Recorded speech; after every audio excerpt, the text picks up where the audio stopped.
자, 지난주 설교를 기억하십니까? 누구의 고백이 있었냐면 베드로의 고백이 있었습니다. 예수님이 묻죠.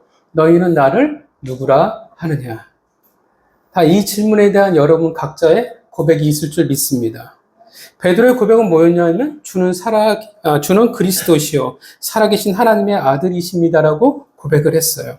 물론 이 고백이 제자들이 처음 한 고백은 아니었습니다. 이미 그 전에 고백을 했었는데 이제 달라진 거예요. 고백을 하던 제자들이 이전과 달라졌다라는 것을 이해를 해줍니다. 그전에는 어떻게 받아들였냐면 예수님을 정치적인 메시아, 그리고 세속적인 나의 꿈을 위한 고백이었어요. 근데 이제 진짜 주님을 고백한 겁니다. 이제 비로소 온전한 믿음의 관계가 시작이 된 거예요. 믿음에 있어서, 우리의 신앙에 있어서 가장 중요한 건 뭐냐면 올바른 인식이에요. 대상에 대한 올바른 인식을 가져야 우리는 올바른 믿음이라는 것을 가질 수가 있습니다. 내가 아무리 열정이 있고 열심히 있다 할지라도 내가 올바른 인식이 없으면 신앙이 다 잘못될 수밖에 없어요. 그 대표적인 게 기복주의입니다.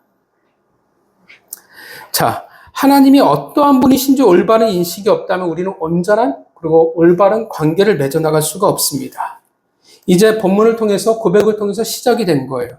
그래서 주님은 베드로의 고백을 통해서 뭘 하시기로 약속하시냐면 내가 너의 고백을 통해서 이와 같은 고백을 하는 자들을 통해서 내가 교회를 세워나갈 거야.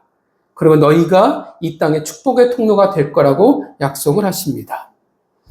우리에게는 분명한 하나님을 향한 그리고 주님을 향한 고백이 우리 모두에게 다 있어야 돼요. 그런데 그 고백이라는 건 과거형으로 머물러 있어서는 안 됩니다. 고백은 어떻게 해요? 성장하는 거예요. 자라나요. 내가 믿음의 분량을 가지는 것만큼 고백도 어떻게 해요?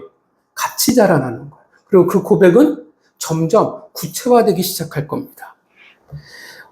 과거의 고백에 머물러 있는 것이 아니라 오늘의 고백으로 여러분들이 살아가셨으면 좋겠어요. 그래서 오늘 역시 주님이 동일하게 물으신다면 너는 나를 누구라 물으구나 하느냐라고 물으신다면 그 물음에 당당히 고백할 수 있는 성도가 되었으면 좋겠습니다. 자, 오늘 본문은 저번 주 본문과 정반대에 위치한 본문입니다. 그냥 반전이죠. 저번 주 본문은 되게 어떻게 해요?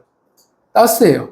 훈훈하고 뿌듯합니다. 이제서야 제자들이 제자다운 모습을 보이는 것 같아요. 근데 오늘 본문은 마치 어떤 느낌이 있냐면 그 따스함을 꺾어버리는 꽃샘 추위와 같은 본문입니다.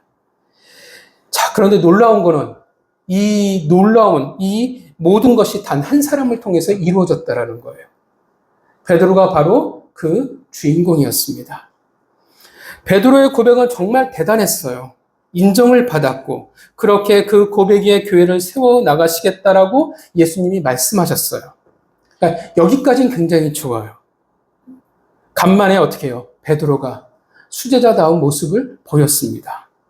그의 신앙 고백, 또 다른 말로 이 간증을 통해서 또 성경은 새로운 전환점을, 구속사는 새로운 전환점을 맞이하게 됩니다. 이게 이제 고백, 간증의 힘이에요. 어떤 힘이 있냐면 하나님의 공동체, 하나님의 일하심의 기점이 되어진다라는 겁니다. 여러분들이 기억하시지만 여호수아가 이끄는 가나안 정복 전쟁 당시 여리고성을 놓고 이스라엘 백성은 두려움에 빠졌습니다. 자, 그럴 때 하나님께서 이스라엘 백성들을 움직였던 것은 누구의 고백이었냐면 기생 라합의 고백이었어요.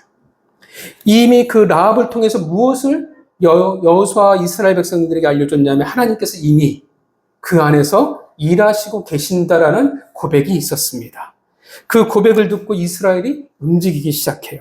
신분이 비천했던 한 여인을 통해서 이스라엘 백성이 움직였고 베드로의 고백으로 구속사가 이제 본격적으로 시작이 되는 겁니다. 그래서 하나님의 공동체는 뭐가 필요하냐면 고백이 필요해요. 간증이 필요합니다. 그런 놀라운 일들이 여러분들에게 있기를 바랍니다. 자, 저번 주 일로만 잘 끝나면 그냥 해피엔딩으로 끝날 텐데 그런데 일이 터지고 맙니다. 예수님이 이제 처음으로 제자들에게 무엇을 말씀하시기 시작하냐 하면 21절 많은 고난을 받고 죽임을 당하고 제3일에 살아나야 할 것을 제자들에게 어떻게 해요? 비로소 이제야 가르치십니다. 그러니까 이제 처음으로 어떻게 해요? 제자들에게 십자가를 가르치신 거예요. 부활을 가르치신 겁니다. 이제 제자들을 어떻게 해요? 예수 그리스도의 구속사에 어떻게 해요? 함께 할 수 있다라는 거예요. 되게 아름다운 이야기죠? 그런데 대뜸 베드로가 뭐라고 이야기합니까? 자, 이런 사람이 있어요. 뭔가 생각이 입을 나가기 전에 한번 머릿속을 거쳐야 되는데 바로 머릿속에 있는 게 입 밖으로 튀어나오는 사람들이 있습니다. 이게 이제 베드로의 성격이죠. 베드로가 22절에 뭐라고 그래요? 베드로가 예수를 붙들고 항변하여 이르되 주여 그리 마옵소서. 이 일이 결코 주께 미치지 아니하리이다. 자, 그런데 여러분들이 봤을 때 베드로가 정말 죽을 죄를 졌을까요? 여러분들 어떻게 하십니까? 진짜 베드로가 나빴다. 진짜 그렇게 생각하십니까? 그 예수님이 왜 이러실까요? 십자가를 앞에 들고 이제 불안한 마음이 예민해지셨을까요? 충분히 그럴 수 있지 않을까요? 생각해 보세요. 존경하는 선생님이 고난을 당하고 내가 죽을 거야 라고 하는데 제자의 도리상 어떻게 해야 돼요? 그죠? 한 번은 붙잡아야죠. 그죠? 한 번은 붙잡고 막아야죠. 그런데 그 앞에서 네, 그렇게 하십시오. 당신이 뜻대로 이루어지겠습니다 라고 하면 어떤 제자예요? 그 말은 맞겠지만 참 어떻게 해요? 공정이 들지는 않겠죠. 한 번은 잡아야 돼. 한 번은 예의상 막아야 돼요. 한 번은 통촉하여 주시옵소서라고 외칠 수 있어야 돼요. 꼭 베드로의 역할이 그런 것 같아요. 그래서 오늘 베드로의 모습을 보면, 이야기를 보면 별 문제 같지 않아요. 근데 문제는 뭐냐면 예수님의 반응은 그렇지 않다라는 거예요. 우리는 그럴 수 있어. 제자된 도리로 그럴 수 있지라고 생각하는데 예수님은 그렇게 생각하지 않는다라는 겁니다. 예수님이 뭐라고 말씀하세요? 23절에 같이 읽겠습니다. 시작. 예수께서 돌이키시며 베드로에게 이르시되 사탄아 내 뒤로 물러가라. 너는 나를 넘어지게 하는 자로다. 내가 하나님의 일을 생각하지 아니하고 도리어 사람의 일을 생각하는가 하시고. 자, 그래도 한 번은 안 됩니다. 막는 제자. 그 제자의 도리 같은데 주님의 반응은 어떻게 해요? 완전 달라요. 완전 세요. 사단이라고 욕하는 것은 사실 유대인들에게 엄청 모욕이잖아요. 엄청 큰 욕이에요. 우리가 이야기하는 강아지나 18이나 그거보다 더 심한 욕을 지금 어떻게 해요? 자기 제자에게 하신다라는 겁니다. 우리가 잘 기억하시지만 복음서를 보면 제자들이 참 많은 실수를 합니다. 그런데도 한 번도 어떻게 해요? 주님은 제자들을 향해서 욕을 하신 적이 없어요. 그렇게 화를 내신 적이 없어요. 더군다나 좀 전까지 뭘 하셨어요? 베드로를 향해서 예수님이 칭찬하셨잖아요. 더군다나 베드로는 수제자는. 그러면 참 좋게 타이르시지 왜 이렇게까지 하시냐라는 거예요. 왜 사랑하는 제자를 사단이라고 이 박살을 내놓냐라는 겁니다. 왜 그럴까요? 한글 성경의 번역이 이 부분은 제대로 되지 않은 부분이에요. 물론 그렇다고 해서 성경은 어떻게 오류가 없는데 우리가 이 성경이 잘못된 겁니까? 라고 물을 수 있겠지만 우리가 잘 아는 성경 무호설이 있죠. 하나님의 말씀은 뭔지 아시죠? 네, 틀린 게 없어요. 자, 그렇다면 이제 몇 번 제가 말한 것 같긴 한데 이 한글 성경은 무호할까요? 그렇지 않을까요? 2단이냐 2단이 아니냐의 갈림길에 서 있는 건가요? 이 성경은 오류가 있습니다. 자, 성경 무호설이라고 할 때 그 무호설은 뭘 말하냐면 하나님이 이 땅에 그 말씀을 계시하셨을 때, 그러니까 원본이에요. 원본은 오류가 없어요. 근데 문제는 뭐냐면 원래 성경은 히브리어, 헬라어로 이렇게 기록이 돼 있잖아요. 이 성경을 각국의 나라 언어로 번역을 합니다. 그러니까 잘 아시지만 언어에 있어서 완전한 번역이란 존재하지 않습니다. 왜냐하면 각 언어마다 어떻게 해요? 특징이 있어요. 그래서 다 표현을 똑같이 할 수가 없어요. 그러니까 표현의 한계가, 번역의 한계가 있을 수밖에 없습니다. 그래서 성경 모든 번역본은 다 오류가 있어요. 그렇다면 오늘 우리가 이 성경을 권위를 가지고 믿을 수 있냐라고 할 때, 분명 오류가 있지만 번역된 성경을 통해서도 우리가 충분히 하나님을 알 수 있고 진리를 전하는 데 부족함이 없기 때문에 우리가 동일한 권위를 인정을 합니다. 자, 그래서 우리 한글 성경이 원어로 번역을 했지만 그래서 원어를 제대로 번역하지 못하는 거예요. 22절에 뭐가 있냐면 22절에 베드로가 예수를 붙들고 항변하여. 자, 이 항변하여라는 뜻은 뭐냐면 원어 에피티마오예요. 자, 그 의미는 뭐냐면 책망하다, 꾸짖다의 의미를 가지고 있습니다. 자, 그러면 느낌이 달라지죠. 그렇죠? 지금 어떤 상황이 되겠어요? 베드로가 예수님을 걱정해서 만류하는 그 간절한 권유, 항변이 아니라는 거예요. 완전 달라져요. 지금 베드로가 예수님을 향해서 뭐 하고 있어요? 꾸짖고 있는 거예요. 예수님에게 책망해요. 예수님을 향해서 어떻게 해요? 화를 내고 있어요. 더군다나 22절을 보면 어떻게 화를 내요? 예수를 붙들고. 이놈의 자식이 미쳤죠. 그죠? 예수님을 지금 어떻게 하는 거예요? 설마 멱살을 잡지는 않았겠죠. 그죠? 기본적으로 예수님을 어떻게 해요? 꽉 붙든 거예요. 우리가 보통 생각하는 그 베드로의 이미지가 어떻습니까? 약간 어부니까 덩치가 좀 있을 것 같고 털복숭이일 것 같고 그런 어부로 다져진 덩치 큰 사람이 어떻게 해요? 주님이 십자가의 그 죽음과 부활을 이야기하자마자 어떻게 해요? 예수님을 꽉 붙잡고 어떻게 해요? 그 앞에서 지금 화를 내고 있는 거예요. 따지고 막 예수님을 몰아붙이고 있는 장면이에요. 어떤 장면인지 그려지시죠? 이놈의 간덩이가 부었는지는 모르겠지만 또 그만큼 주님의 말씀에 그가 충격을 받아서 지금 미친 짓을 하고 있는지는 모르겠지만 여러분 같으면 어떻게 하시겠습니까? 이 베드로를 어떻게 하시겠습니까? 참으시겠습니까? 어떻게 해야 돼요, 이놈을? 사실 빠따를 쳐야 되지 않겠습니까? 그런데 베드로가 혼나야 할 짓을 한 건 주님께 덤벼든 것도 잘못인 건 아는데 왜 굳이 사단이라고 말하냐라는 겁니다. 좀 전까지 베드로는 주는 그리스도시여 살아계신 하나님의 아들이라고 고백을 했던 반석이었어요. 근데 예수님은 지금 베드로를 뭐라고 얘기해요? 사단이라고 이야기를 해요. 물론 그러면 그 전에 고백은 잘못된 게 아닙니까? 가짜 아닙니까? 아니에요. 왜냐하면 17절에 이렇게 말합니다. 이를 내게 알게 한 이는 혈육이 아니요 하늘에 계신 내 아버지시니라. 그 말은 진짜예요. 근데 어떻게 사람이 이렇게 바뀔 수 있습니까? 라고 할 때 사실 어렵지는 않아요. 왜냐하면 우리 자신을 돌아봐도 금방 납득할 수 있습니다. 우리도 다 어떻게 해요?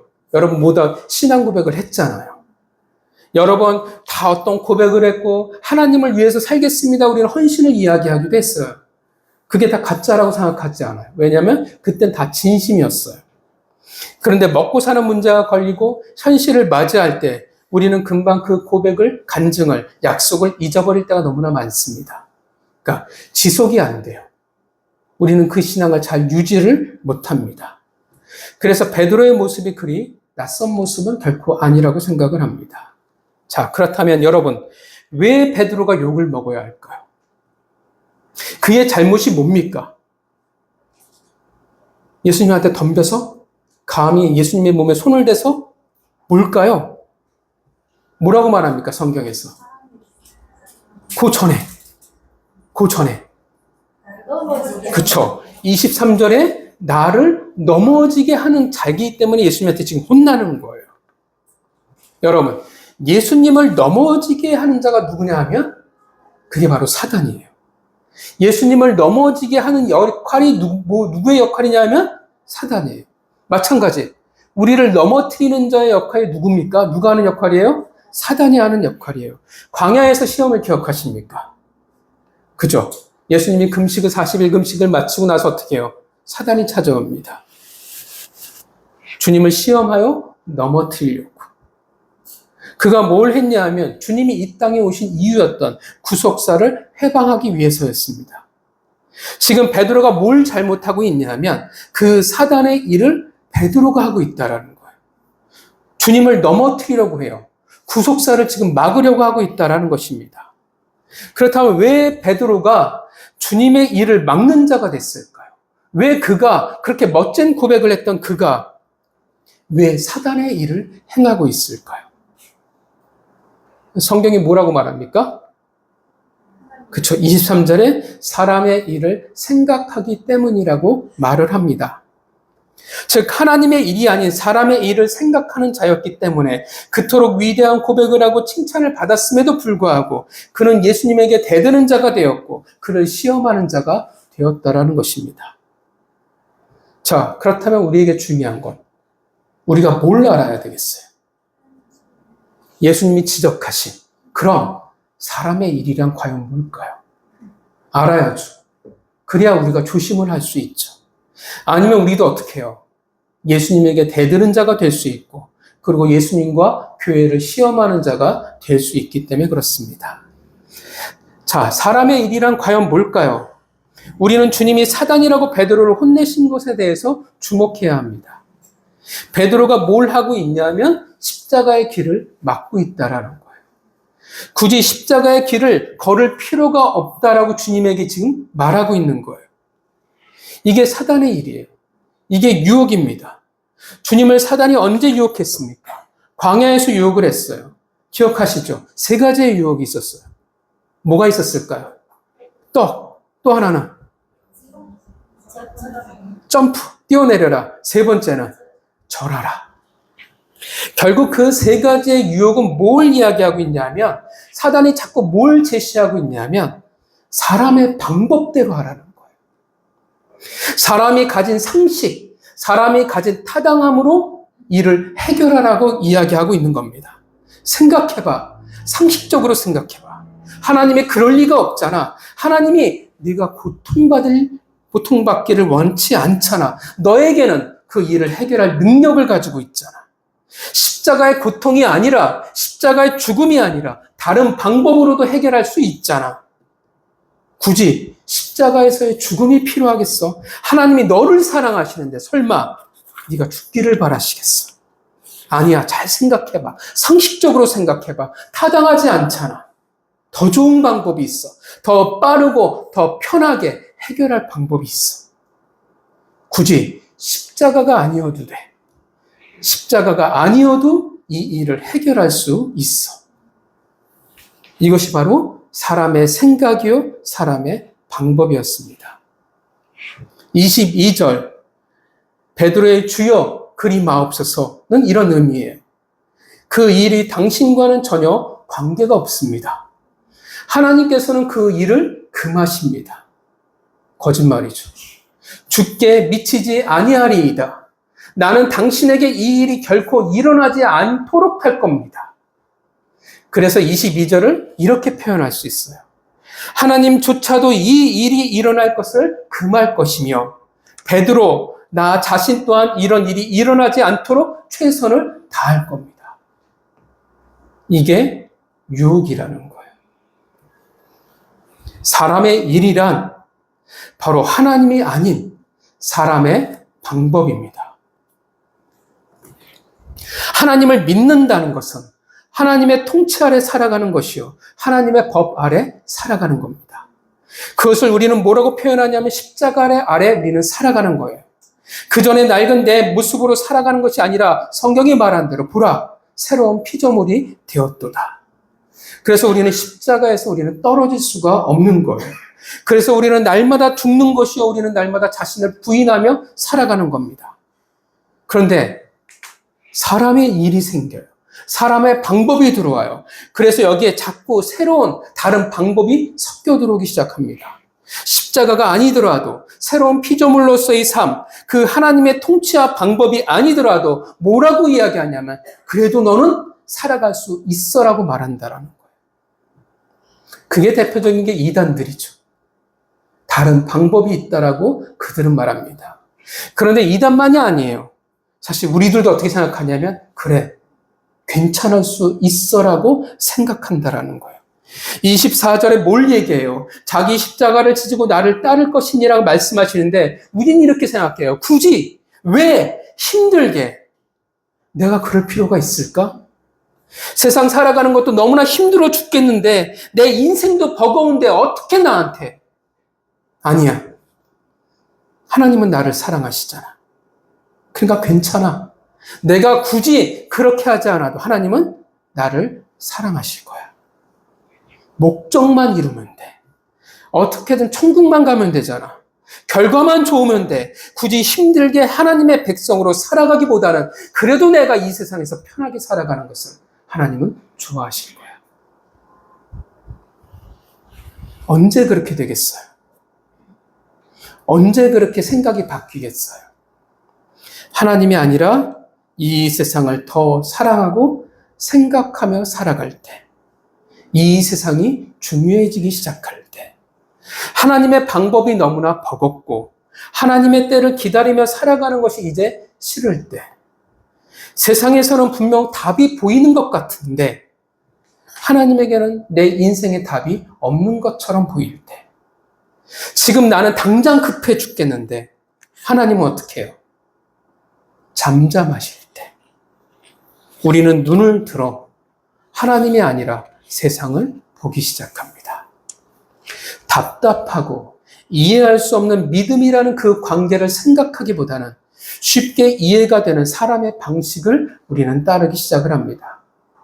믿음은 어려워요.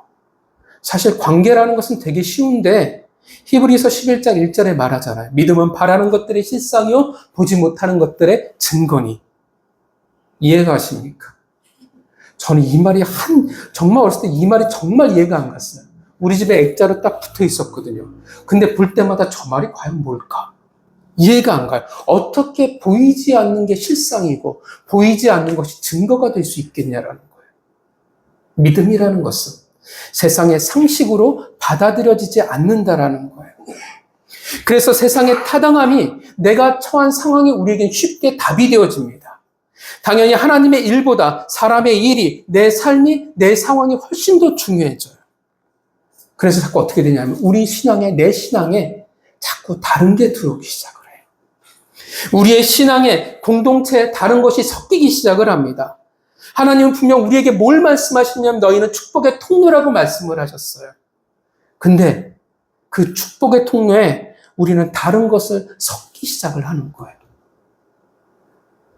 그래서 이제 우리는 뭐라고 말하냐면 오염됐다라고 말을 합니다.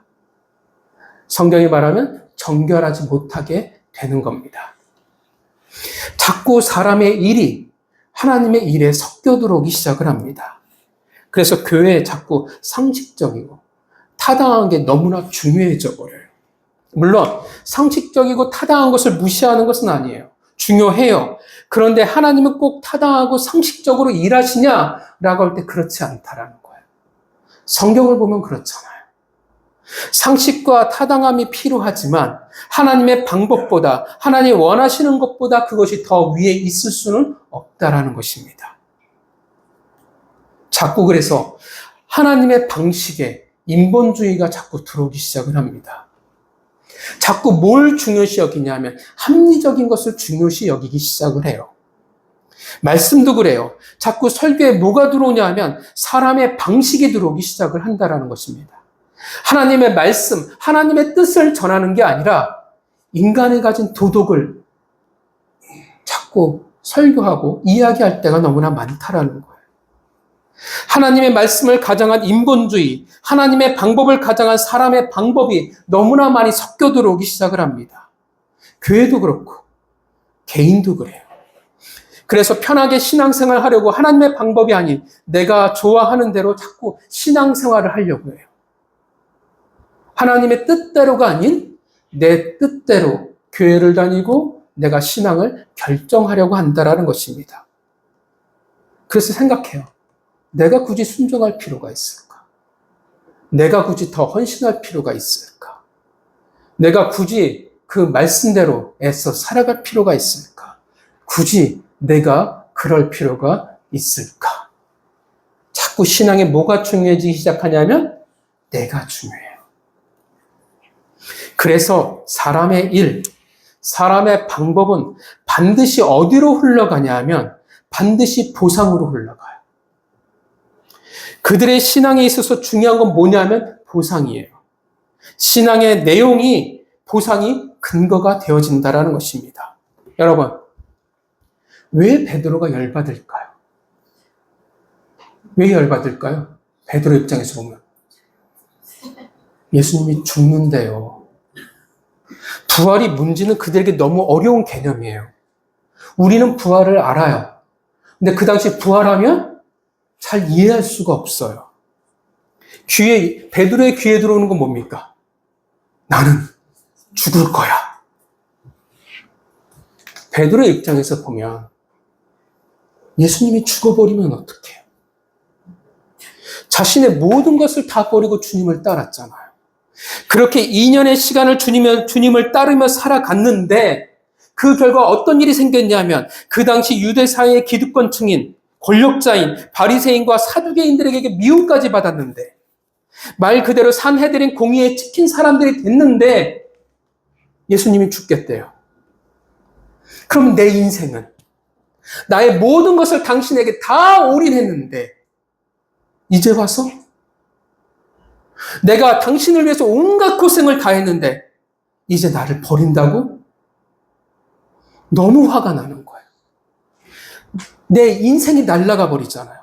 위대한 살아계신 하나님의 아들 예수 그리스도가 세우실 그 나라가 이제 눈앞에 있는 것 같은데 그 수많은 기적을 통해서 그 권능과 그 권세로 세워나갈 하나님의 나라 그게 눈앞에 있는데 내가 한자리 할 수 있는데 내가 이 세상에서 잘 나갈 수 있는데 지난 삶을 내가 인정받을 수 있고 보상받을 수 있는데 내 고향에 금이 환영할 수 있는데 모든 사람이 나를 다 우러러볼 텐데 내가 성공할 수 있는데 그런데 이제 죽어버리겠다고 나를 버리겠다고 베드로의 입장에서 보면 배신이죠. 지금까지의 그 노력과 헌신을 주님이 배신한 거예요. 그래서 베드로가 분노합니다. 주님에게 버럭 화를 낼 만큼 그를 붙잡고 분노를 터뜨릴 만큼 그에게 절대 안 된다고 소리를 칠 만큼 억울한 거예요. 그의 인생이 너무나 억울합니다. 이해는 가시죠? 우리도 그럴 때가 있었으니까. 내가 이렇게 노력을 했는데요. 내가 당신에게 이렇게 헌신을 했는데, 내가 이렇게 헌금을 했는데, 내가 당신을 이렇게 사랑해 왔는데, 내가 원하는 보상이 주어지지 않았을 때, 어떻게 나한테 이러실 수 있습니까? 나를 사랑하신다면서 왜 내 기도를 들어주시지 않습니까? 내가 말도 안 되는 걸 외치는 거 아니잖아요. 당연하잖아요. 타당하잖아요. 누가 보더라도 합당한 것을 나는 당신에게 구했는데 왜 나를 외면하십니까? 사랑한다면서 왜 내 새끼가 대학에 떨어집니까? 왜 우리 사업이 어려집니까? 왜 내 건강이 어려워집니까? 어떻게 당신이 나한테 이럴 수 있습니까? 그래서 우리는 멱살을 잡아요. 우리는 꾸짖습니다. 우리는 주님을 책망합니다. 그리고 실망하고 떠나기도 합니다. 아니면 이제는 거리를 두고 살고 싶어요. 더 이상 배신을 당하기도 싫고 실망하기도 싫어요. 그래서 멀찌감치 두고 살아가고 싶습니다. 우리는 하나님의 꿈이라고 외치며 열심히 살아갔다고 생각하는데 그런데 잘 생각하면 사실은 이 세상의 꿈을 위해 신앙을 수단으로 끌어올 때가 너무나 많았다라는 겁니다. 우리는 예수님을 써먹고 싶어요. 그래서 그들에게는 하나님의 꿈이, 사명이 있을 수가 없습니다. 사람의 일이, 내 삶이 중요한데 그들에게 어떻게 하나님의 바램, 그 꿈이 있을 수 있겠습니까? 다 남의 이야기일 뿐인 거예요. 하나님의 일이 아닌 사람의 일을 바라보고 그것이 중요해질 때 필히 우리는 하나님의 나라가 아니라 이 세상의 나라를 꿈꿀 수밖에 없습니다. 우리가 가지는 꿈, 세상에서 이렇게 저렇게 이루고 싶은, 성공하고 싶고, 잘 되고 싶고, 건강하고 싶고, 더 많은 것을 얻고 싶은 것. 사실 다 잘못된 것은 아닙니다. 그런 것을 놓고 기도하면 안 됩니까? 라고 할 때 아니요, 기도해야죠. 기도하셔야 됩니다. 누구나 세상이 말하는 성공을 하는 것도 아니지만 각자가 원하는 삶을 살기에 우리는 분명 노력을 해야 되고 세상은 우리가 담쌓고 살아가는 자들이 아니라는 거예요.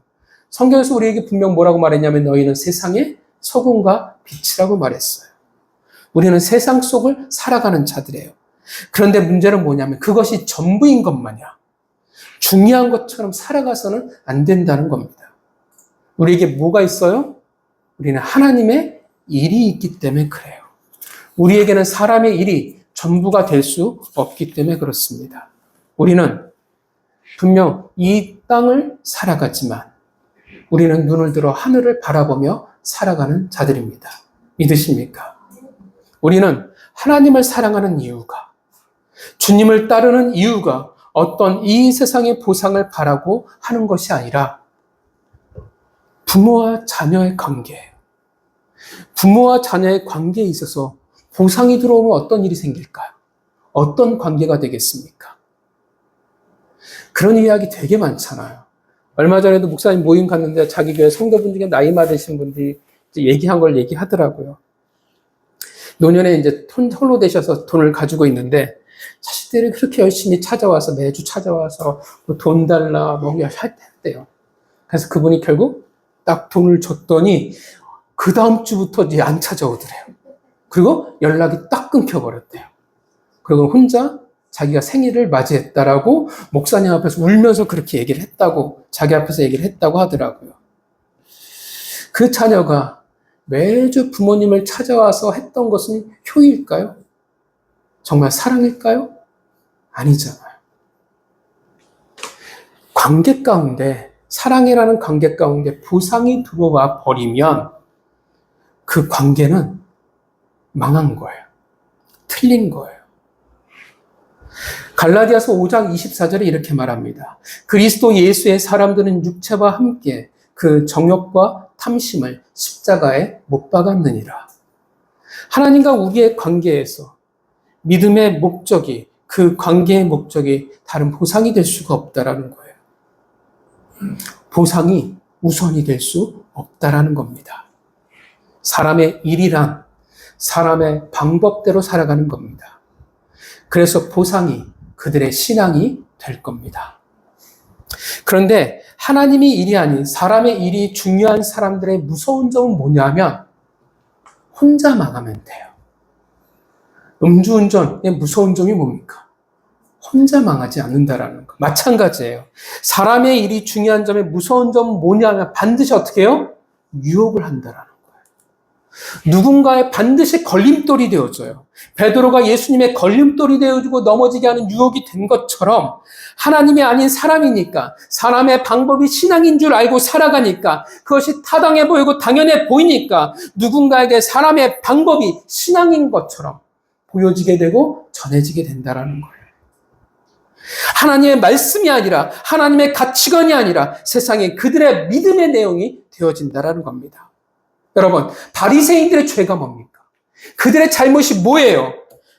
마태복음 15장 14절에 소경을 인도하게 되는 겁니다. 소경이 소경을 인도하면 결국 어떻게 돼요? 결국 구덩이로 인도할 뿐이에요.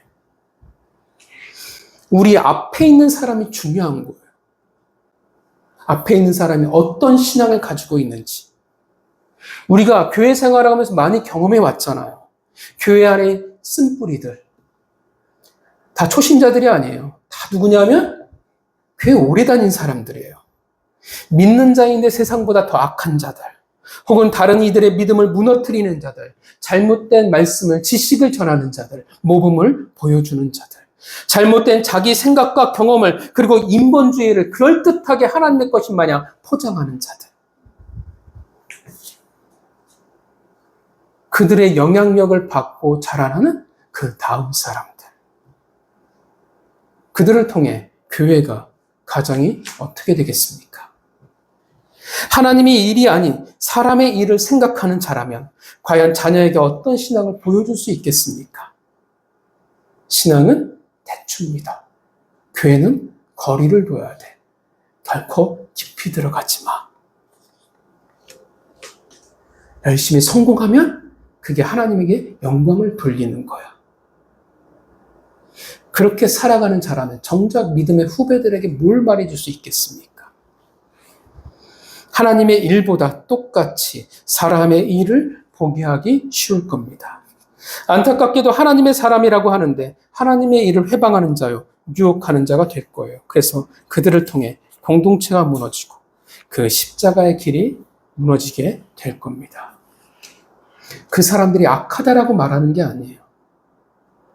사람의 일을 생각하며 살아가면 그럴 수밖에 없다라는 거예요. 그들은 오히려 성격이 좋은 사람일 수도 있고요. 착한 사람일 수도 있어요. 성실한 사람일 수도 있어요. 주일 한 번도 빠지지 않고 열심히 나온 사람일 수도 있어요. 열정적인 사람일 수도 있어요. 그러나 아무리 열정적이고 열심히 한다 할지라도 결국 하나님의 일이 아닌 사람의 일을 생각한다면, 바라보는 자라면 그들은 결국 주님의 십자가를 지고 같이 갈 수 없다라는 겁니다. 결국 그들은 사람의 방법대로 살아가게 될 것이고 그들의 신앙은 보상이 가장 중요한 주제가 될 겁니다. 그래서 그들은 누군가를 유혹하고 시험하는 자가 될 수밖에 없습니다. 성도 여러분, 여러분들은 무엇을 생각하며 살아가고 계십니까? 사람의 일을 생각하십니까? 아니면 하나님의 일을 생각하고 계십니까? 혹시 신앙에 하나님의 방법이 아닌 내 상황과 타당함이 더 중요하다고 생각하고 있지는 않습니까? 당연하다고 생각하지 않습니까? 어쩔 수 없어라고 말하며 신앙생활을 하고 계시지는 않습니까? 여러분의 신앙은 어디에 기초를 두고 계십니까? 혹시 여러분의 신앙의 내용이 보상으로 흘러가고 계시지는 않습니까? 여러분, 무엇이 억울하십니까? 무엇 때문에 주님께 그렇게 화가 나십니까? 그래서 혹시 누군가의 신앙에 걸림돌이 되고 있지는 않으십니까? 우리의 신앙은 사람의 일이 아닌 하나님의 일을 생각하는 자가 되어야 합니다. 하나님의 말씀이, 그 말씀 속에 가르치신 하나님의 방식이 우리에게 가장 중요합니다. 그래야 온전한 관계, 건강한 믿음의 관계를 만들어갈 수 있습니다. 그래야 누군가를 유혹하는 자가 아니라 누군가에게 인생의 덕을, 하나님의 덕을 세울 수 있는 자가 될 겁니다. 그래야 내가 아닌 하나님을, 주님을 보여줄 수 있을 겁니다. 성도 여러분, 베드로가 왜 이런 모습을 보이고 있습니까? 사람의 일을 생각하기에, 즉 사람의 방법대로 살아가기에 그의 신앙의 내용은 보상이 될 수밖에 없었습니다. 그래서 분노하고, 그래서 억울하고, 그래서 주님을 유혹하고 시험하고 있는 겁니다. 성도 여러분, 그것이 우리의 길이 아니기를 바랍니다. 사람의 일이 아닌 하나님의 일을 생각하시기를, 사람의 방법이 아닌 하나님의 방법대로 여러분들이 애쓰시기를 바랍니다. 그렇게 여러분들을 통해 세상이 생각나는 사람이 아니라 하나님의 일을 생각나게 하는 사람이 되시기를 주님의 이름으로 축원합니다. 기도하겠습니다.